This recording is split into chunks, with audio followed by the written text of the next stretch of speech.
Welcome to Gov360, your full circle view on local government, a podcast for local government professionals by local government professionals. We're kicking off this journey today with our very first guest, none other than Joe Turner, one of the most provocative, influential, compelling voices in local government today. Joe is a veteran city manager. He's also founder of the American Association of Municipal Executives, and where a lot of us know him from as the host of the City Manager Unfiltered podcast.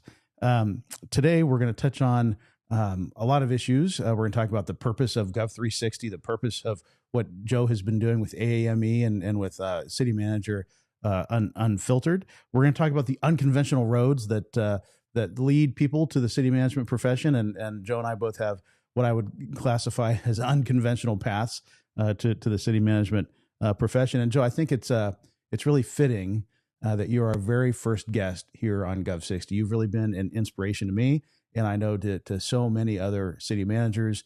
And the title of this podcast starts off with disrupting local government. And maybe the goal isn't to disrupt local government, but I think in a way that's kind of what's happening as a result of a lot of the work that you've been doing, and you really blazed a trail, and others like me are following now.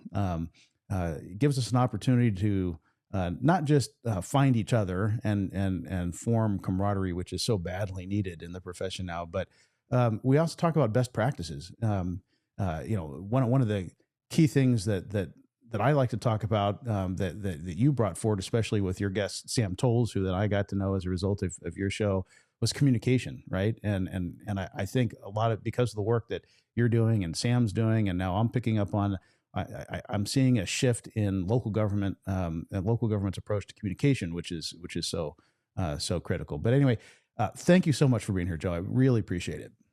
Excellent. I'm so happy to be here, Chris. I'm so excited to see what you're doing in the space. As I've been very much a big proponent of this notion that the pie can grow with more people getting involved, that it isn't a zero-sum game. And I've been begging and trying to cajole people to get involved in creating content for the local government professional space. And very few are willing to do it. It's a tough job, but you're stepping up to the plate to do it. And I'm excited to support you in this venture. Well, thank you. Yeah, I appreciate that. So, up until recently, I was managing the city of Yucaipa, as you know, Joe. And one of the things we did there is we started the Yucaipa 360 podcast, and you were a guest on episode 8 of Yucaipa 360. And when we started that in Yucaipa, it was meant initially as just a way to get information out to the community, right, to bridge that gap between government and the people. And I think it accomplished that, but what surprised me was all the feedback I was getting from others in the profession, people that lived very far away from Yucaipa, right? I mean, I would go to conferences, and people I've never met came up to me and said, "Hey, you're Chris Mann. I love Yucaipa 360." And then they would talk about the last episode that they watched and what they got out of it. And I thought, man, there's really a need for local government content that's not city specific, right? I mean, let's talk about best practices in the profession. Let's talk about the shared experiences we're having, because it really has never been a harder time to work in local government. I mean, it's brutal. Correct. It's brutal out there, and I think people are feeling isolated, and just a need for connection, and yes, information. But I mean, there's a lot of training out there, right? I think information is always helpful, but more importantly than that, I think it's that sense of connection, and we're not alone, right? Yeah, absolutely. Absolutely, 100%. Connection, that isolation, that's a huge issue. And what's interesting about the Yucaipa 360 podcast, Chris, is obviously you weren't the first individual to do a city podcast, right? That's kind of old hat at this point, even though obviously podcasting is relatively still a new communication medium. But what makes the local government podcast space kind of difficult is it can be very dry or boring in many respects, because you're doing a podcast that's just about that specific city. Right. And you have this paradox of, how do I create an interesting podcast that's also going to be informative to my residents, my constituents who I'm putting this content out there for, but at the same time how do I get a larger audience, so to speak, to kind of follow what we're doing? And I think Right. you had a nice blend of that. I think you had a great, some great production value, some great effort put into it. And let's not kid ourselves too, Chris. I mean, you have a communications background, so this was kind of up in your wheelhouse a little bit, and you seized the day on that and took advantage of that. Yeah, no, thank you. Yeah, I just, I was surprised at how much I ended up enjoying it. Right. I mean, it started small. You know, let's do a video to, inform the public on this franchise fee increase that's coming, in relation to our trash line contract, right? Because we need to be transparent Right. about that. And then got a lot of feedback on that. And then comments from people in other communities saying, "Oh, I never knew it worked that way." Right. Yeah. Well, maybe we Yeah. should do more content like that. And so we did a couple more videos. We had a budget deficit we were fighting through and a tax measure on the ballot. So we did a longer length video that gave the whole history and explained that issue. And the response was just phenomenal. I thought, man, we're onto something here, right? And it just one thing led to another. And before I knew it, we were doing a long form podcast. you know, um, Yeah. um, Yeah. And that's a lot of work, Chris. It's a lot of it's work, a lot of as you know. it helps when you have staff, which, I wouldn't know. which I don't have at the moment. Right? So That's my right. wife helps sometimes. That's about it. You know? Yeah, it's a lot of Yeah. work putting together a podcast for sure. It But it does have profound benefits, not only to you as the local government professional who's engaging in the activity, but also to your community. And I think the individuals who are going to get the most value out of it, Chris, are those who can find that right balance, that right blend between putting out informative content for their residents, but also using it as a platform to build their own sort of personal brand as a local government professional. And I think that's something that a lot of our peers are a little bit sort of slow to pick up on, and not realizing the power of the podcast medium, and how not only how it can elevate your community, right, in terms of communicating to your taxpayers, to your residents, but also how you can use that vehicle to share, for example, the Ukaipa way, or pick your city, in not only in your region, right? So not only are you elevating your organization within your region amongst your peers, but then you're also using that platform to elevate yourself as a professional in the space, which can have its own future dividends or benefits as you inevitably go on to another job at a later date, right? Because it's very rare for someone to be a city manager in the same job for 30 years. So Unfortunately, that's true. Yeah. But, I think a lot of city managers are hesitant to venture into video, whether it be podcast or otherwise. Historically, city managers are pretty risk averse, right? absolutely. And Yep. and for a lot of people, especially who've been in the profession for a long time, that's just not the way things were done, and it's uncomfortable, right? But I truly believe that communications is the skill set, of the next decade, right? It.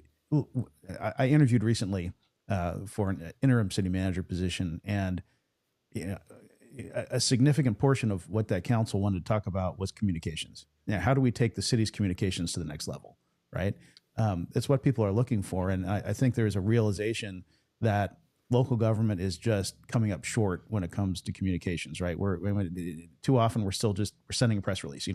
Maybe we're doing some kind of a static post on Facebook, and Right. and that just doesn't cut it anymore. We have to be willing to meet people where they are, and where people are now is Instagram, TikTok, On the phone. LinkedIn, right? They're not picking up the newspaper every week for the most part, and I think government's been slow to adjust to that. It seems like every conference I go to, there is at least one session on, man, how do we deal with social media, right? How do we, especially all the toxic comments and misinformation and disinformation, how do we respond to that? So Yeah. I think we really need to dig in as a profession. It's not something we can bury our heads in the sand on if we want to be effective moving forward, right? And I think we're experiencing this unprecedented, lack of faith and trust in our institutions. And local government's not immune to that. We're doing better in the polling than most other levels of government, but it's still it's still in a downward trend, and it's pretty alarming. And I think we have to be willing to engage where people receive and digest information today, right? We have to be willing to tell our stories, because we're doing a lot of great work in local government, but the vast majority of our Yes. residents have no clue what we're doing, right? And so when something That's controversial correct. comes That's up, correct. there's just assumptions that, government's corrupt, Right. Well, we need to humanize it. We need to tell our stories. And, it's, I'm glad there are people like you and people like Sam Tolles who are out there leading the way on that issue. Yeah, Chris, you talk about the risk averse nature of our profession or the professionals in this profession, and it's so true. And I think that's something that you and I have been uniquely sort of situated for, or we can handle, is because we come to this profession through non-traditional forms, right? You worked in communications, you've been involved in politics, I've been involved in politics and activism, and so forth and so on. And so you and I naturally have a higher tolerance for risk. Um, what I would say is that the whole game is sort of changed or flipped, right? So whereas it used to be this idea that, if you just stayed in the background and you just sort of kept your head down, you're being risk averse and that's probably better for you long term as a manager, right? But I truly believe that the way our society and the way we communicate has changed so dramatically in the last 10, 15, 20 years that actually it's far more risky nowadays to try to be risk averse or quote unquote risk Mm. averse and keeping your head down and not engaging in communications or interacting with individuals. And I would like to share with the folks who are listening, if you're a local government professional listening to this podcast right now, think about this for a second. How do you establish relationships with people? How do you create greater tenure or length in your profession or in your career or in your job? How do you create more job security, so to speak, if you are not building these relationships and communicating with people in a way that they can understand that you can form these connections, right, Right. Chris? Like when you think about it, right? At the end of the day, when you're applying for a city manager job, when I go apply for a city manager job, by and large, all the finalists are, decently qualified within maybe, some, maybe they're one stronger here and another they're stronger in this position or this category. But by and large, once you get to the finalist round, you're all qualified to be city managers. But really, what it comes down to is you are in a people business, right? And that governing body is going to want to know, like, hey, can I work with this individual? How do I jibe with this person? And that's where I think this relationship, connection, communication aspect has so flipped on its head, and people need to understand.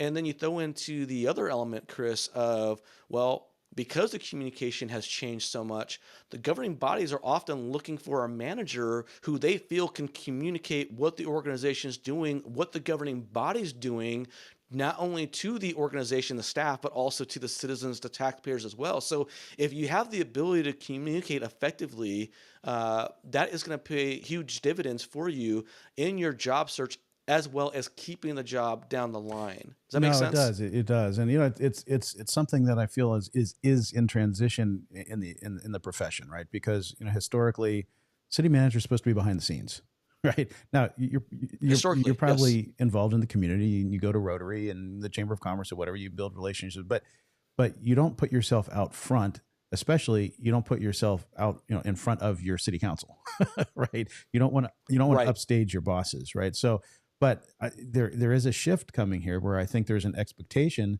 that managers have communication ability, right? And I think it's something that each council, and manager have to, navigate together, and manager needs to be sensitive to the desires of the council, right? Because I could still see, certain council members maybe starting to resent, if the manager is getting too much.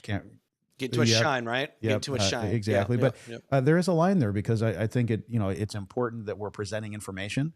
The manager has a lot of information about the day to day goings on of the city. So, but I would say, as we transition in the profession to having to be more in front of the camera, that we're sensitive to that aspect as well. That we're not outshining our elected officials, and we're making sure that those elected officials who want to be in front of the camera, they get that opportunity as well to be out front. I think that's critical. Yeah. Absolutely. Well, Chris, that's huge, and that's a great point. And that kind of goes back into who you and I, our background a little bit, because we worked for elected Yeah. officials, right? We've worked for state and local elected, so we understand the importance of making sure that our bosses get that positive publicity, right? And so there's an art and there's a skill to communication if you're a city manager, if you're putting yourself out there on a podcast, you're communicating, and you need to do it in a way that it is artful and sensitive to promoting the organization, your staff, and your electeds in such a way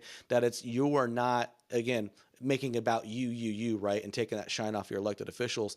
And I don't know if we really want to go down this rabbit hole for the sake of this interview, Chris, but I think it's a topic that is kind of near and dear to my heart. Is I think there's a lot of professional managers and there's a lot of local government professionals who think they understand the politics of local government, but in reality they don't. And I say that as somebody who's worked for local government officials and been part of that game as a communications director and an advisor. Is I do think that a lot of local government professionals are a little bit slow on the uptake when it comes to the political dynamics of what is done within the organization and how elected officials perceive that and react to it. And yeah, I don't know if we want to go down that rabbit hole, but that is something I think that is needs a lot of help in our profession. No, Let's put it that I way. agree. That's another thing that I think that is shifting within the profession is, I think there are people come to the city management profession specifically through a wider range of avenues today than maybe what once was, right? I mean, I think Agreed. the traditional path is you spend many years working up through an organization or organizations within local government. Maybe you start out in a planning department and right out of school, and maybe you intern, maybe you're an associate planner, you work your way up, you get promoted someday, maybe you're planning director, maybe you're community development director, right? Then you get a shot at deputy city manager or assistant city manager, and then and that used to be the path, right? But I'm seeing more and more people come into that city management chair from varied backgrounds, and a lot of people are in the private sector, and they enter in that pipeline somewhere, right? And maybe it's as an analyst, right? Maybe it's you're in the city manager's office, you're doing economic development. I see that a lot where people are in private sector, in the development world, and then they move into the public sector in an economic development capacity, right? And then move up from there. And I think it's a good thing for the profession. I think I do it's too. The skill set of being a city manager is so different than even being a department head, right, or director. It's much less technical based, right? And 100%. and Yep. you could have someone who is incredibly technically proficient, but until they're in that city manager chair and deal with the political side of things and the decision making side of things, you just never know, right? Yeah. 100%.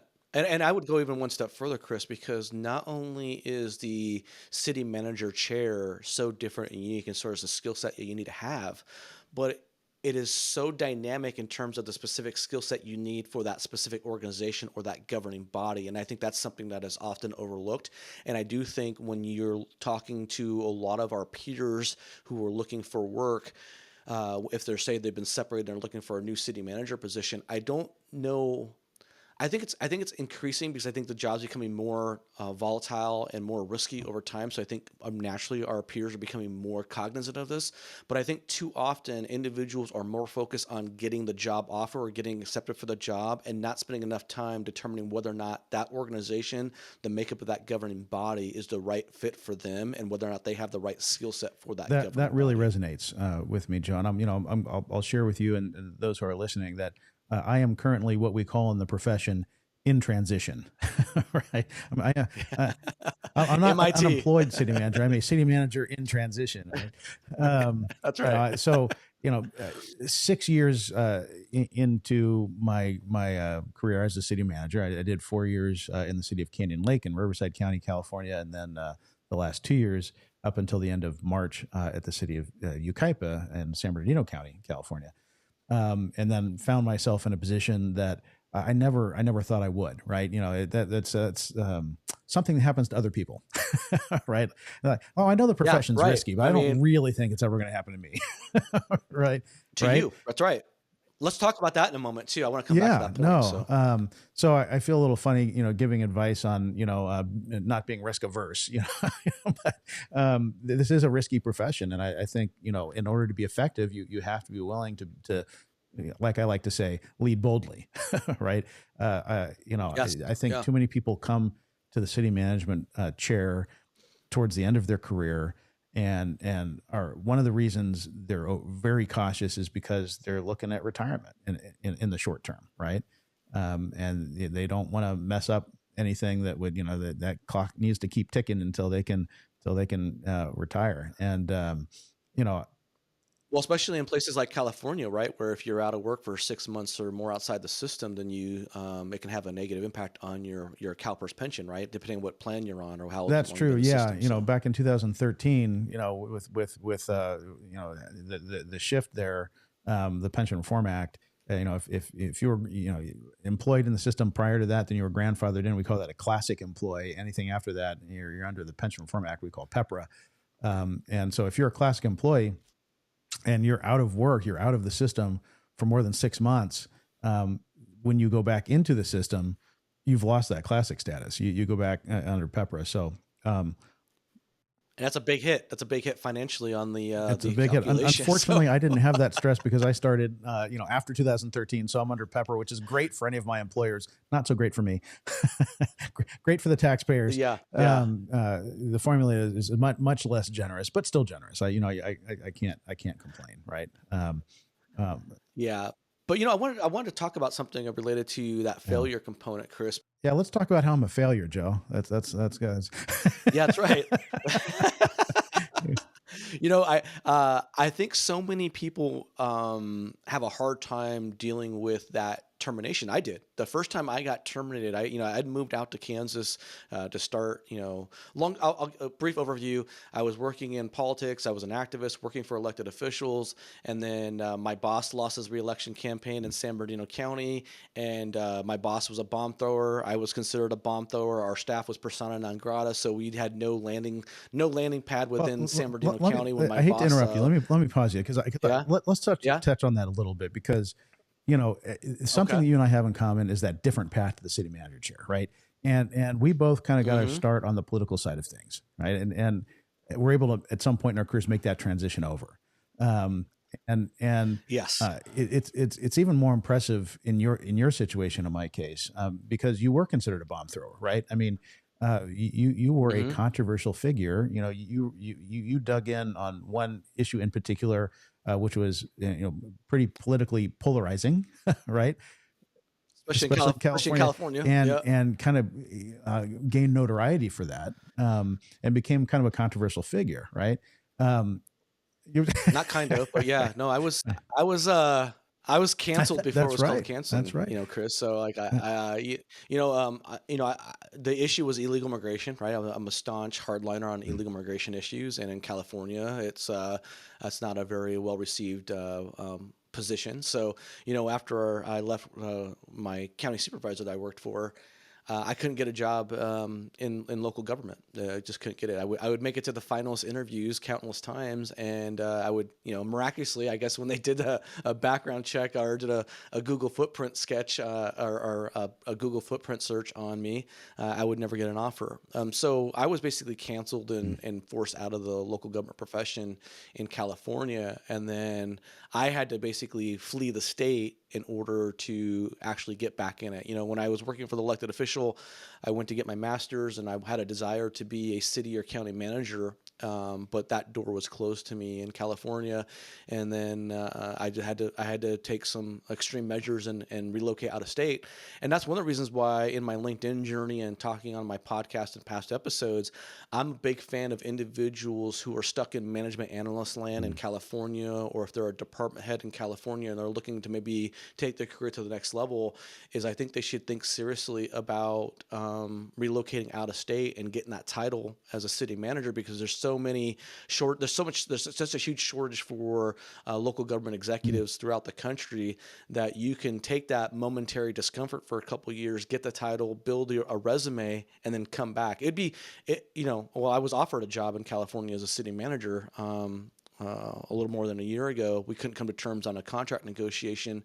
But my point on that is it was easier for me to leave and then come back with a city manager title and experience and get a job in California than it was for me to get a management analyst job in California, a decade ago. So, yeah. So, I mean, I just think there's a lot of potential opportunity for individuals who are willing. Now, obviously, we just talked about PEPRA and the classic, CalPERS, so that could have some ramifications for individuals. But if you are, in that situation where you feel like you're beating your head against the wall in a large organization, you wonder, how do I break through? I'm a big believer, Chris, in heading out to a Midwest state or something, getting the title. Remember, you got city manager jobs that are being recruited and only 15 people are Really? applying for. 10 Wow. people are applying for. Yeah, I mean, the scarcity of applicants for these jobs across the country is, Why do you think it's that is? Do you think it's mind-boggling, because and people that's what. don't want to deal with the politics? Oh, I think it's all the stuff you kind of talked Oh. about with social media and things of that sort of we talked about. The Mm-hmm. job's more risky Mm-hmm. and what have you. But I do believe that the opportunity is there if the individual's willing to stomach that risk. And I was willing to stomach the risk. I came out to Yeah. Kansas, and that risk popped up because 10 months into my journey as a department head, I was a public works director for a small town that Goddard, borders Kansas. Wichita, and I got Yeah. yeah, I got fired. Resig fired. Resic fired. Yeah. Well, Technically, yeah, Resic you and I must fired. go back And 15 years, right? I mean, we know each other for a long time, and yes, yep, we knew each other back in our political days, right? And then you yeah, kind of disappeared for a while, and and all of a sudden, about I think it yeah, was maybe 2018 when you went to Goddard, you pop up in the middle of the country as a public works director. I'm like, where did that come from? Yeah, how did you do that? So yeah, yeah. that's interesting Well, that you were able to make that jump though. That's fantastic. Yeah. I had to flee if I wanted to. There was no way for me. I've always been so. Not only have I always been a bomb thrower, Chris, but I've always been naturally had an Mhm. anti-establishment sort of persona.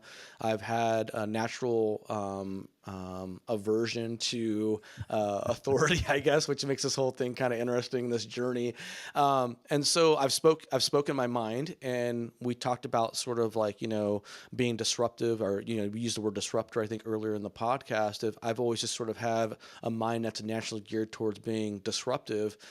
Some would say in unhealthy ways, some would say in healthy ways, depends on your perspective.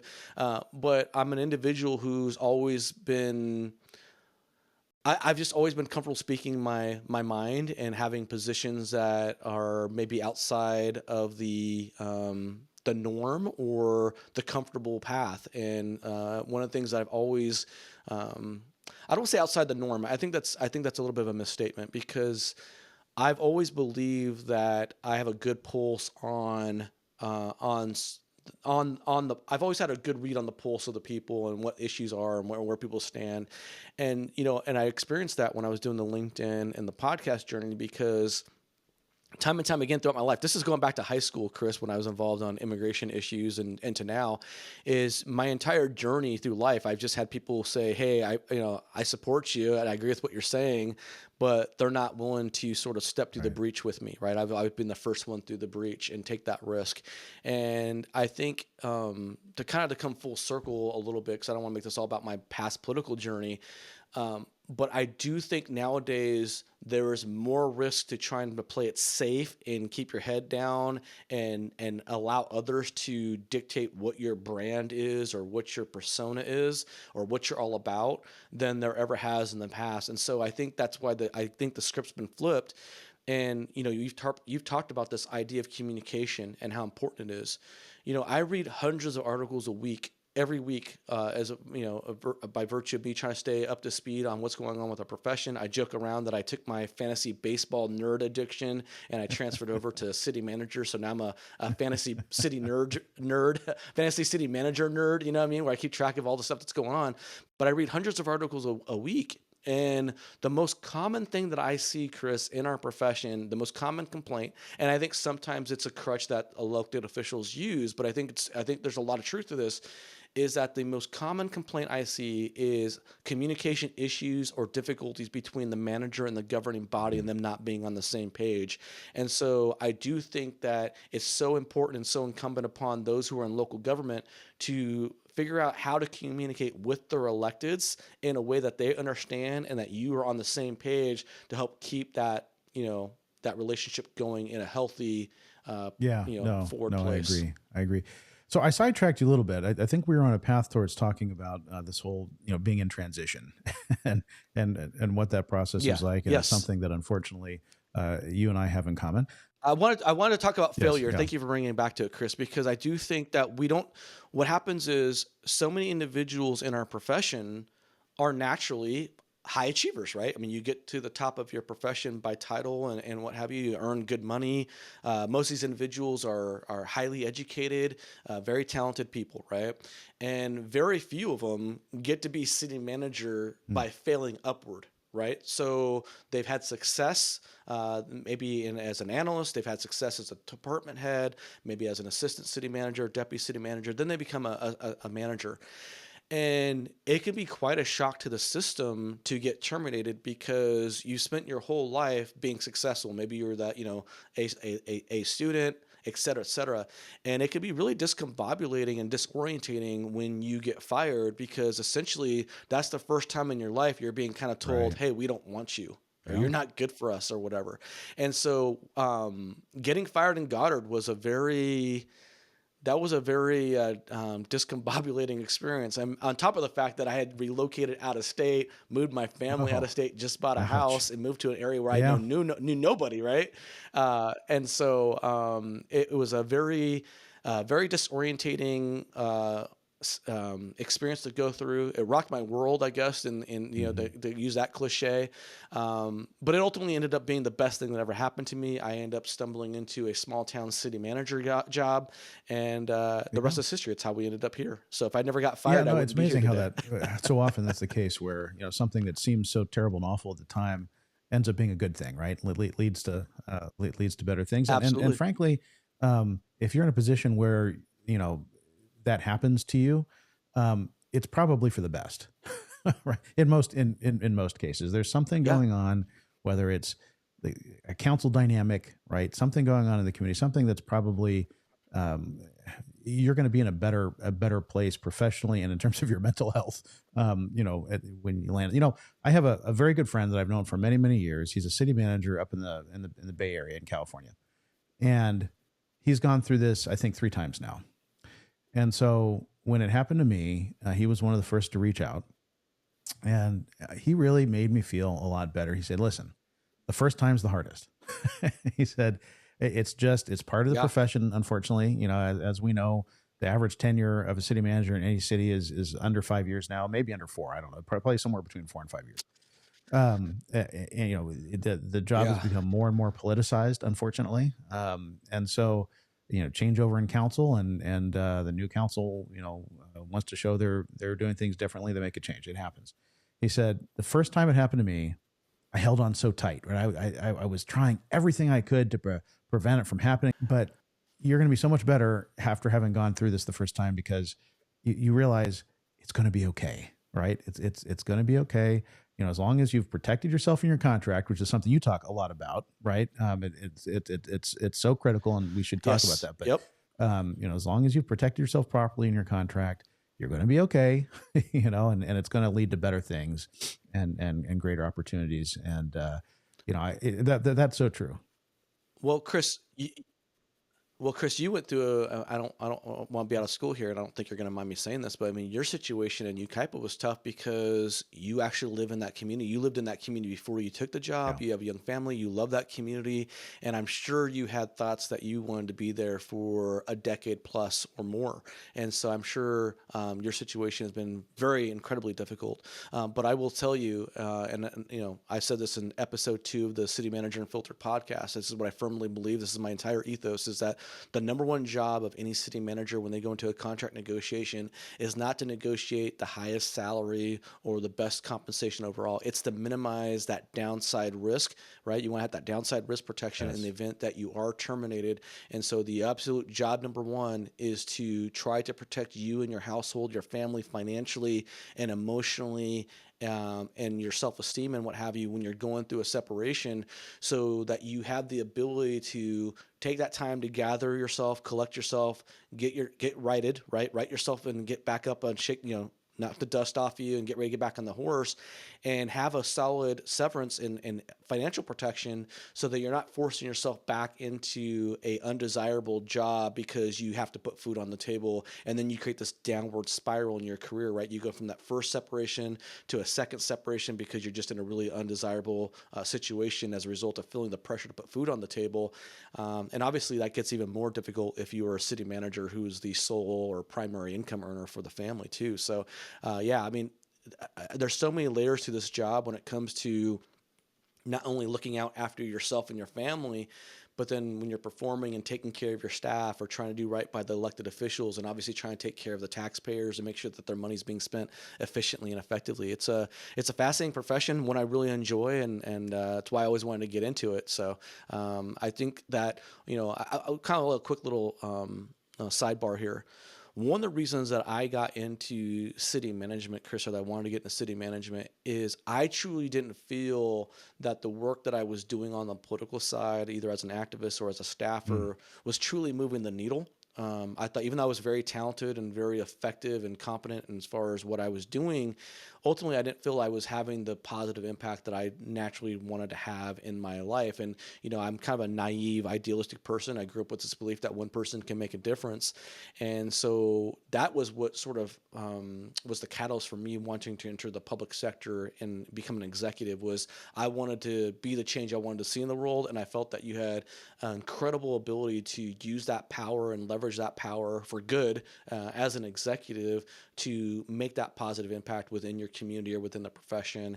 And I'm very happy I made that change. And so while it's a very difficult time to be a city manager, while there's a lot of risk, while there's a lot of turmoil, I do truly believe I'm a true booster in the profession and what you can do in that role. And I strongly encourage anybody who's aspiring to be a city manager that, yeah, you need to think long and hard before you go down this road, because there's a lot of risk, there's a lot of peril.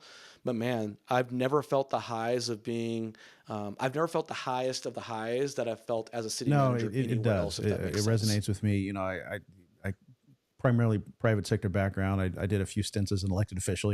Very young, I was elected to a city council at the age of 23 in the city of Westlake Village, which is in LA County, and did 4-year term there. The last year as mayor, and then over the years I've served on a couple different water boards. But primarily my background has been in the private sector. For 13 years I ran a public affairs company. Yeah. So interfacing with local government. Helping companies and nonprofits, get approvals and whatnot from cities and counties. But I ran that company for 13 years. It always did well, but I got to a point, maybe I don't know, 8 years or so in, where I just started feeling a lack of meaning in life. Right? I existed to make other people money, which, and Yeah. there's nothing wrong with that. But I just felt a There's got to need be for something more, something right? more. Right, right. So Yeah. I decided to make a career shift. And I made less money going to work for the county board of supervisors, right? Yeah. But it got me on a better track. And when I was working for the county, that's when I actually realized I want to be a city manager someday, right? Because to your point, the potential, the ability to actually get things done is unparalleled there versus, if you're, a staff person or even as an elected official sometimes. I mean, you're, on city council, you're usually one of five. Yep. Yep. Imagine the state legislature or Congress where you're one of hundreds. I you don't know. know? Right. Right. I want to expand on something there too, Chris, Yeah. because we've been talking so much about communication, right? And, and this podcast and branding a little bit is like, not only do you have the ability as a city manager to make a massive impact within your organization and your community specifically that you work for, right? But if you are also skilled on the communication side of the coin, you can also leverage a platform like your podcast or other sort of communication mechanisms to sort of proselytize what you're doing out to your peers and get other best practices or things that you're doing.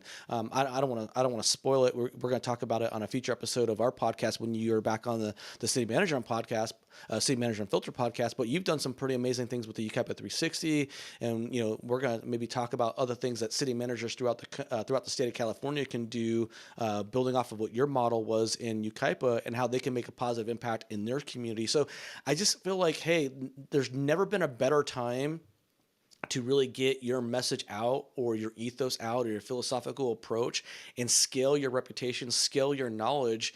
And a lot of it sounds like ego, ego, ego. And I don't mean it to sound that way at all. But at the end of the day, if you're trying to make a difference, right, which I think most people in this profession literally get into this profession because they really want to make a difference. Well, think about how powerful 2025 and all the different communication mediums and the technology we have. Think of how powerful it is to be able to leverage that and scale that reputation, that knowledge, and get that out to It's true. all across the That's true. country. It's amazing You what know, we can I do met with nowadays. an assistant city manager recently, and the assistant city manager was telling me about his desire to be a city manager, and kind of picking my brain on making that step. And we talked strategy, but at one point in the conversation, I asked, why do you want to be a city manager? And the question kind of stumped him. It was, I think it's just kind of the next logical step, right? Well, I've gone up the ladder. I'm assistant city manager. I'm sure, compensation's better. And I really encouraged him to stop and think about that for a minute, because if the goal is to just sit in the chair, you're not going to be, you're not going to be happy It's in not the good today's reason. environment.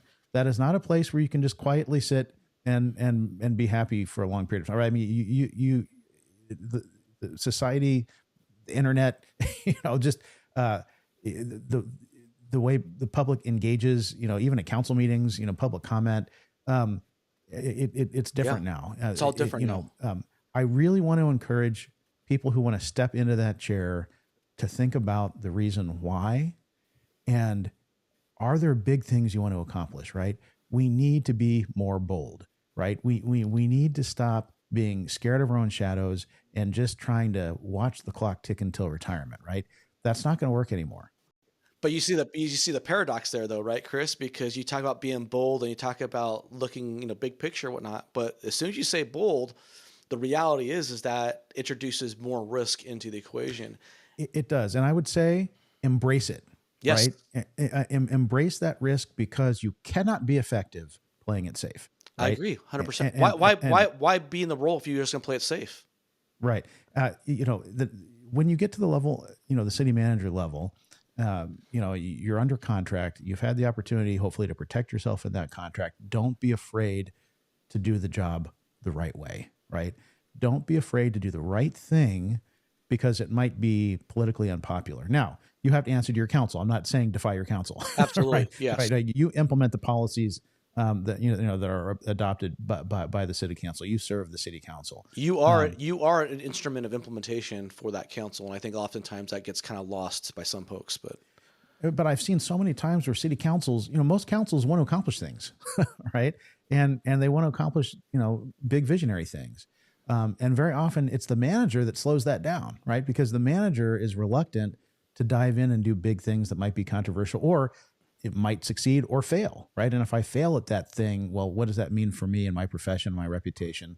And so we're going to play it safe. Well, our constituents, in local government expect us to do big things, right? They expect us to be change agents, to change the community for the better. And you can't do that being cautious and just maintaining status quo. Look, having been through this transition period, I will share that I have accepted a job offer as a city manager of another city. It's not public yet, so I can't disclose which city publicly, but maybe by the time this episode airs, that'll be different. But exciting. It was it's a scary time, of course, but as my friend pointed out, I first became in transition. It was okay, and it was a relatively quick period of time. But I don't regret managing the way that I manage, right? Which is, like, I want a city council to set goals for me, and then I'm going to go accomplish those goals, and I'm going to do bold things, and I think that is so critical because of where the profession is going and has gone, right? Yeah. Well, Chris, I'll say this. when you are in this profession, I want to go back to the ACM part real quick because I've had a lot of individuals who express a desire to be, they're aspiring city managers, and they'll Mm-hmm. say, I'll say, well, why do you want to be a city manager? Well, I want to help people. I want to make a difference, and I'm like, well, that's not a good enough answer because you can help people and make a difference as an ACM or as a department head. So, what is it Right. about wanting to be the city manager that appeals to you? Now, I'll be the first one to tell you that if there's an ego component to it, that's fine. There's nothing wrong with having an ego component to wanting to be the top dog, sit in the chair, the highest person in the organization. Those are not unhealthy reasons to me to be a city manager. They're unhealthy if those are the only reasons and those are the sole exclusive reasons why you're looking at, say, a financial paycheck or what have you. But don't get it twisted. I'm not against people having an ego or a healthy ego and wanting to be the alpha and all that stuff. That's perfectly fine, but you got to have a little bit more to why you want to be a city manager than just I want to help people or I want to make a difference. Um, I guess I feel like I got to be a little bit transparent and put myself out there for why I wanted to be a city manager, and that is kind of get back to my political background. I don't try to wear my politics on my sleeves as a LinkedIn poster or podcast or whatnot. We are in a nonpartisan field or whatnot, and I try to be respectful of that. I don't even talk about like a lot of the issues like with immigration, things of that sort of nature, because I'm trying to keep that sort of Chinese wall barrier between the political world and the executive world. But obviously I have my political beliefs. Anybody who does a Google search can figure out that I'm right of center of the political spectrum, and that's putting it mildly. So I don't think it does anybody any favors to pretend I'm something that I'm not, right? But I try to maintain that veil of separation in terms of being apolitical. And what I would say is, the reason why I wanted to be a city manager is that I had this conservative, limited government, some would even say anti-government sort of perspective when I was growing up when it came to government. The idea that government was bloated, inefficient, slow, wasteful, low expectations, yada yada yada. You name it, Chris. Right? I mean, I was a standard bearer for that right of center, limited government, fiscal conservative approach, and to me, it was like, well, I've been bitching and complaining about this my entire life. If I'm not going to go and try to tackle it, then who will, right? Like, what's the point? And I think for me, the idea was that I wanted to bring accountability to government, a higher level of accountability, efficiency, limited government. And so everywhere I've gone, I've been very, again, with the blessing and support of the governing body. Obviously, I'm an instrument of implementation for them. So, got to make sure that's very clear and communicate that. But everywhere I've gone, I've been very efficient with my approach to government. Either reducing staff or reducing expenses and what have you. And so, to me, it's like, what is your mission? What is your purpose for wanting to be in the chair? And that was my purpose. Is I wanted to bring a greater sense of efficiency and accountability to government, and that's why I decided to make that transition from the private sector and the political world and working for elected officials over into the public sector. Does that make sense? No, 100%. Absolutely. Yeah, you're doing it for right reasons, which is critical. Yeah. I mean, I want to talk a little bit about, we've talked about City Manager Unfiltered podcast, which, your tagline is, the most influential local government podcast in America. And I don't think you're wrong. I mean, I communicate a lot with city managers and others in the profession. And man, that podcast that you started, everyone's listening to it, right? And for those who are listening to this, if you have not yet checked out City Manager Unfiltered podcast, man, go back and watch. I still go back. I've listened to every episode, but I still go back and watch episodes again. It's so funny. I find that it's kind of like going to church. And I don't know, Joe, if you go to church, but not for a long time, yeah, Chris. Not for a long time. yeah. I did for a while, but not for a long time. I just, so often when you go to church, the message that week, the Hits you, sermon right? or homily, what it was, right? It just seems like it was written for you, for what was going on in your life right Right. now, right? It's the same experience I have often with your podcast, right? That the guests that you have on, you had a gentleman on that talked about being in transition right as I was going into transition. Right. And I thought, man, this is exactly what I needed right now. And we need more of that. We need more of that dialogue, in the profession. But I want to talk a little bit about AAME because I think you're doing some incredible work there too. That's also so important, and again goes along with this need to band together in the local government profession, and to be a support for one another. And there are other organizations, right? I mean, there's ICMA. Each state has different organizations. Here in California, we have the California City Management Foundation. Foundation, CCMF, which is does some really good work. I'm a member of that organization, but there was really a void for a national organization that looks out for and represents city Yeah, managers, the person, right? right? The professional individual. Person, Yep. right? ICMA, they will tell you, their job is to support the profession, right? To protect the profession, not the individual city manager. So, when you were launching City Manager Unfiltered, you talked a lot about, well, look, we don't have unions, right? Right. We don't have an organization looking out for us. If no one's doing Who it, will? who will, right? And so, City Manager Unfiltered has been great as a support group, but AAME is really stepping up and doing a lot of that. So, for those who are listening, if you haven't taken a look at the American Association of Municipal Executives, AAME, please take a look.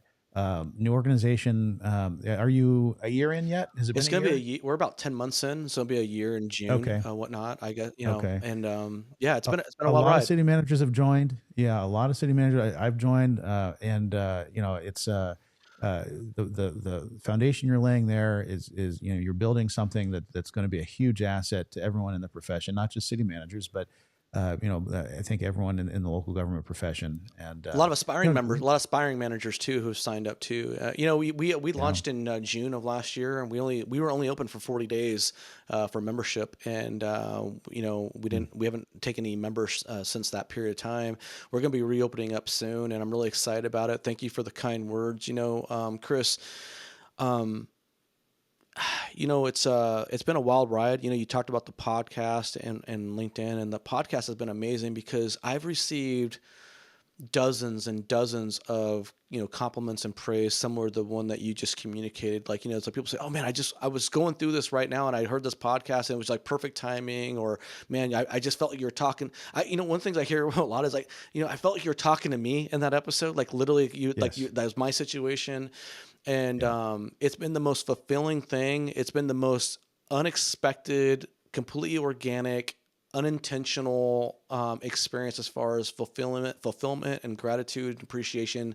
I launched that podcast in less than a year. I had over 200 organic, ratings and reviews on Apple, and which is just incredible. I mean, yeah, the personal connection and just sort of the impact it was having on managers, and it was just a breath of fresh air. Nobody had done anything like that. I mean, obviously there'd been some local government podcasts. I wasn't the first one to create the podcast, but nobody had ever done anything I'd been doing on LinkedIn or through the podcast, and people just responded amazing to it. I've just I know.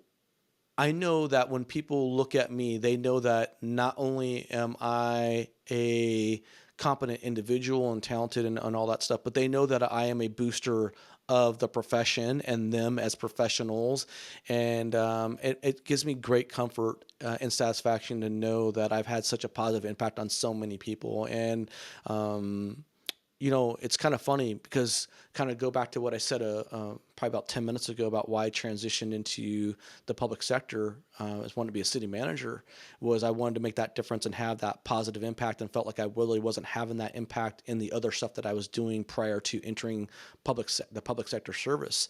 And then I get here and I'm just thinking, oh, my path is just to be a city manager for the rest of my career, right? And I'm just going to be a city manager. And I stumble into LinkedIn posting and the podcast, and it took my level of fulfillment and satisfaction to a whole nother level that I never anticipated, Chris. And that's what's been the greatest blessing about this whole experience as well. Even though I enjoy being a city manager and I think about re-entering the profession on a regular basis, the fact that I have calls on a weekly basis with people, and they're either, sometimes they're crying, sometimes they're just, really heartfelt conversations. I mean, I get it all the time. It's just been an absolutely overwhelmingly amazing experience. And it's probably the highlight of my professional career, to be honest. Well, I believe it, and you are making a tremendous impact. I mean, really. Thank you. I speak from personal experience there, but I hear it. I had a California city manager reach out to me via voicemail because I didn't get to the phone, and they said, "Hey, I just FYI, I want you to know that I was talking to somebody, and I was asking about what's been like really helpful in their career, and they said they were talking to Chris Mann, and he said that the City Manager Unfiltered podcast has been a huge support for him, and he just thought it was like the most amazing compliment that he could have heard anyone give of me and the podcast." And so this city manager in California called me to leave that message, say, "Hey, Chris Mann's saying great things," and it was just an amazing deal. So thank you, Chris. I really appreciate it. And one of the things I will tell the folks, especially those who are aspiring to be city managers, who are listening to this podcast, because this is the local government focused podcast. So my podcast is super niche on city managers. Yours is more towards local government in general. I think is that how you're going to be broadening your niche here, Chris. But I will tell those folks who are listening who might be aspiring to be city managers, I can tell you that I don't think I've ever experienced the sense of camaraderie, even though this is a very isolating and lonely profession to be in when you're sitting in the chair in your organization, because you're one of one, right? But in this profession, I don't think there's another profession out there where there's a greater sense of camaraderie and support and appreciation and understanding for what we're going through. And I would just say, hey, if you're aspiring to be a city manager, you're going to have a lot of people in this profession that you can reach out to and get good counsel and good advice from. And I think that's one of the great things about what we do. No, I agree. It's something I experienced when I first became a city manager. Right away, other city managers in the region reached out, gave me their cell phone number, say, if you ever need anything, let me know. Right. When I went into this, in transition period, so many reached out to me, and like my friend I told you about, Northern California, and yourself, I really appreciated that. But there is a level of support. I think the more that we can have platforms like this that connect people, that will grow.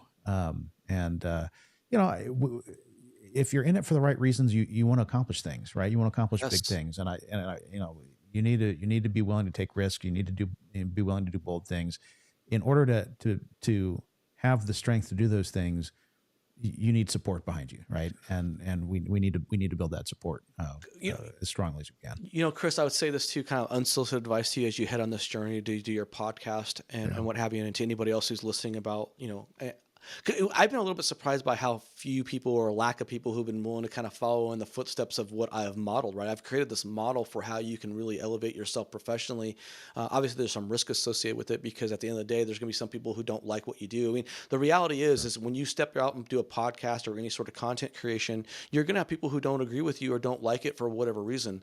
And you just have to ignore them. That's immaterial to that. But I would say that we live in a time where we are quote unquote more connected than ever, but we're actually more disconnected, really, when it comes to these relationships and these connections. And that's why I think I've been able to generate the appeal or the support and the raving fans that I have.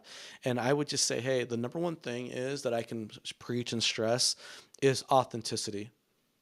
And being authentic is scary, right? Because you got to be vulnerable at times. You have to admit sometimes you don't know something, or you have to admit your mistakes. And I would just say, hey, right now people are craving authenticity. They're craving real. They want realness. They want something that's real. And I think that's something that I've been able to be very fortunate at, is that, hey, one of the most common compliments, I think it's a compliment, but one of the most common compliments or praise that I get, Chris, so if you read, the podcast reviews or just if I've shared messages or whatnot that I gotten over the last couple of years, is I don't always agree with Joe Turner, but I appreciate that he's willing to articulate a certain case or make the point or what happened. And the reality is, we've gotten to a place in this country where dissent or differences of opinion are met with this sort of cancel culture and this idea like, oh, if you don't agree with me, I can't associate with you or whatever. I don't give a damn if you disagree with me or have a different political viewpoint. That's not going to change whether or not I want to help you be a better manager, a better person, or what have you.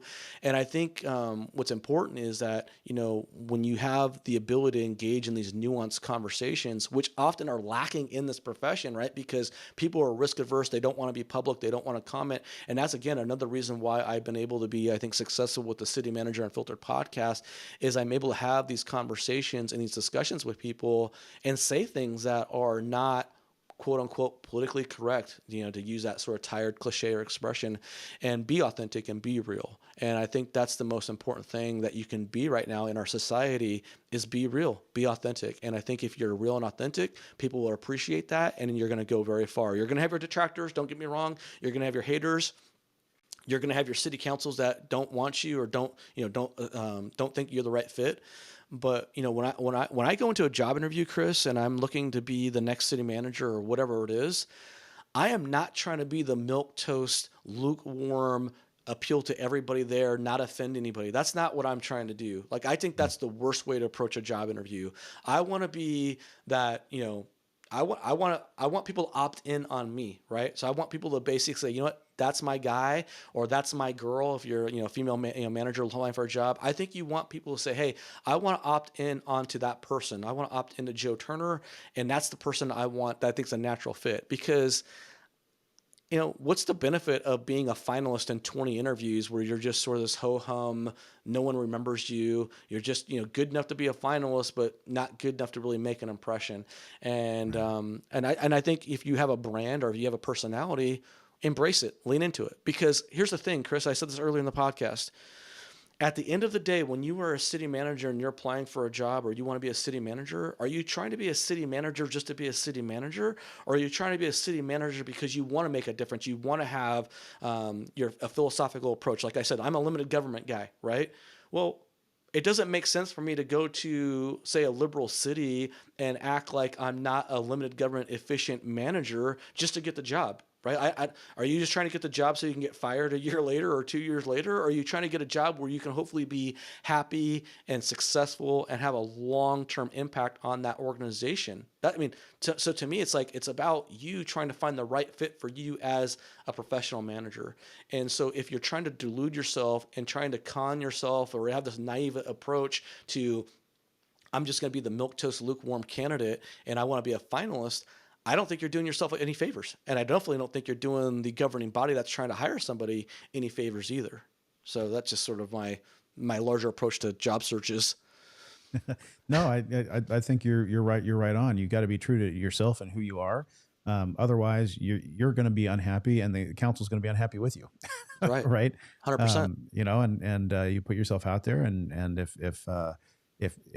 the council doesn't like that, then it's not the right fit, right? Right. You shouldn't. That's not the right place for you to go anyway.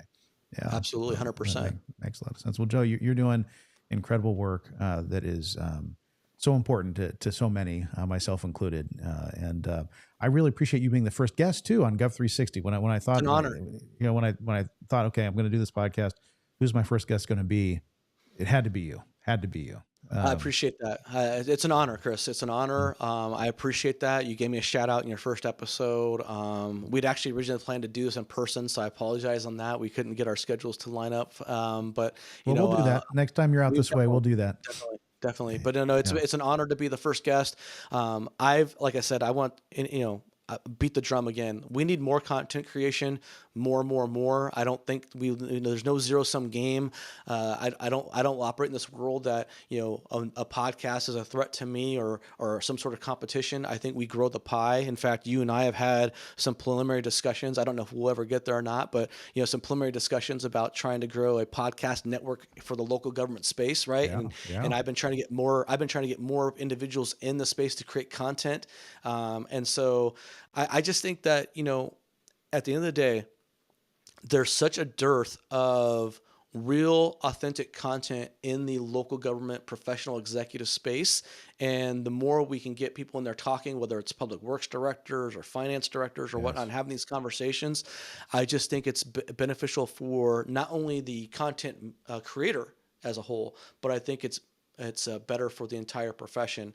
And I think it helps create that, not only that sense of connectedness, but also creates better executives, better professionals when it comes to approaching our work. And at the end of the day, since I've said time and time again, I'm a limited government guy who wants more efficient, accountable government, right? Like, I think the more effective and competent we are as individuals in the space, whether you're a city manager, a finance director, a parks and rec director, well, isn't that great for the taxpayers? Right? Yeah. To have strong, competent individuals who are leading these organizations or leading these departments. So at the end of 100%. the day, I think that's what that's what I'm trying to get to is by helping our peers be better at what they do, we're creating better government. And I think that's a worthy, noble goal. That's what it's all about, right? That's it. Well, Joe, thank you so much. For those listening, if you have not already tuned in to City Manager Unfiltered podcast or checked out AAME, please do that. I'll put links here in the description and the bio, and click on those and check them out. We're just getting started here at Gov360. We have some incredible and compelling guests and conversations lined up. You can listen or watch on YouTube, Apple Podcasts, Spotify. Please follow us. Please subscribe, and spread the word. Spread the word to people who are in local government and who live and bleed local government. And join us on LinkedIn. That's where a lot of these conversations will take place. Just launched a newsletter on LinkedIn to accompany the podcast. So we'll expand on the themes there. And thank you so much for joining us for the first ever guest episode of Gov360. Until next time, govern boldly, my friends.